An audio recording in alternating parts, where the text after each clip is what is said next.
You don't remember being born. That's normal. Nobody does. But you also don't remember yesterday, not the way you should, because yesterday for you happened in 1847 and your body is currently sitting in 2156 wondering why you thought any of this was a good idea. Time travel isn't what the movies promised. There's no machine, no phone booth, no dramatic flash of light. You just think about when you want to go and your consciousness slides. That's the word for it, slides. Like your mind is water flowing downhill through the years, finding the path of least resistance until it pools in another version of you that exists somewhere in time. The first jump was an accident. You were 17, failing calculus, staring at your textbook and desperately wishing you could go back 3 hours and actually pay attention in class. Then suddenly you were back in class. Same desk, same lecture, same confused feeling, except now you knew you hadn't been paying attention the first time because you were currently living the first time. Your phone showed the same date, same time, 3 hours earlier. You thought you'd had a stroke. Went to the hospital, got scanned, came back perfectly healthy. The doctor said stress could cause false memories. You knew it wasn't false. You'd lived those 3 hours twice. It happened again a week later. You were thinking about a conversation you'd botched with your friend, wishing you could redo it, and suddenly you were back in that conversation saying different words. Your friend had no memory of the first version.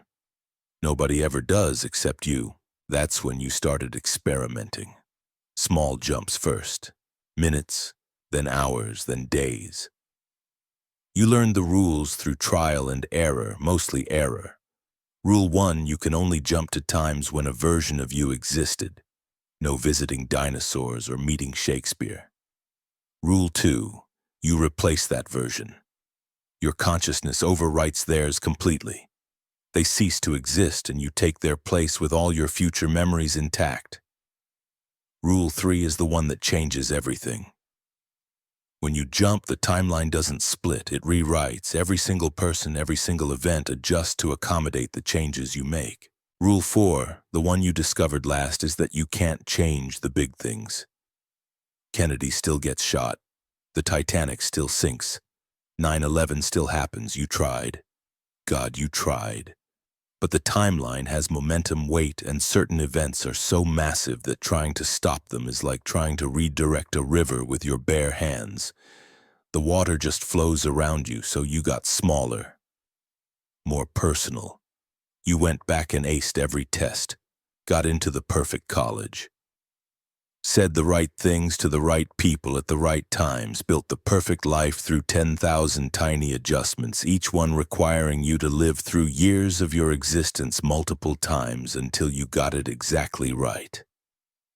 You're 32 now, or you've been alive for 32 years, but you've lived 107. That's how long it took to optimize everything. You have the perfect job, perfect relationship, perfect apartment. Your friends think you're incredibly lucky. They don't know you've had each conversation with them dozens of times, workshopping your responses until you seem effortlessly charming. Here's what nobody tells you about getting everything you want. It stops meaning anything. Your partner loves you, but they love a performance you've rehearsed across 17 different timelines. Your boss thinks you're brilliant, but you've already lived this year 4 times and know exactly which projects will succeed. You're not living anymore. You're just executing a script you wrote through brutal repetition. The worst part hits you on a Tuesday. You're having coffee with your best friend and she tells you something funny that happened at work. You laugh. She smiles. And you realize with absolute certainty that you've had this exact conversation before, beat for beat, and you can't remember if this is the original timeline or if you already jumped back and optimized this interaction too. You don't know what's real anymore. You don't know if anything was ever real. You're sitting in your perfect life wondering if the person you were at 17, the one who failed calculus and couldn't talk to girls, was actually happier than you are now. You could jump back and fix this. That's always an option. The question is whether you'd just be making it worse. You've spent 107 years perfecting 32. And somewhere in all that repetition, you lost the ability to just exist in a moment without calculating how to improve it. Every conversation is a draft. Every decision is reversible. Every mistake is optional. That should feel like freedom. Instead, it feels like being trapped in a video game where you've memorized every level but forgot why you wanted to play in the first place. The coffee in front of you is getting cold. Your friend is still smiling, waiting for you to respond to something she said. You have no idea what it was.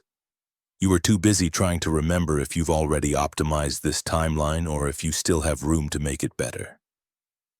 Maybe that's the real curse. Not the jumping, not the rewriting, but the fact that you'll never know when to stop. There's always one more conversation to perfect, one more decision to optimize, one more timeline where things could be slightly better. You could spend 1,000 years chasing perfect and never realize you're just running in circles. Your friend is looking at you now, concerned. She asks if you're okay. You have two choices: jump back 10 minutes and pay attention this time, or stay here in this moment, imperfect and unrehearsed, and just be honest. For the first time in 85 years of repeated living, you have no idea what happens next.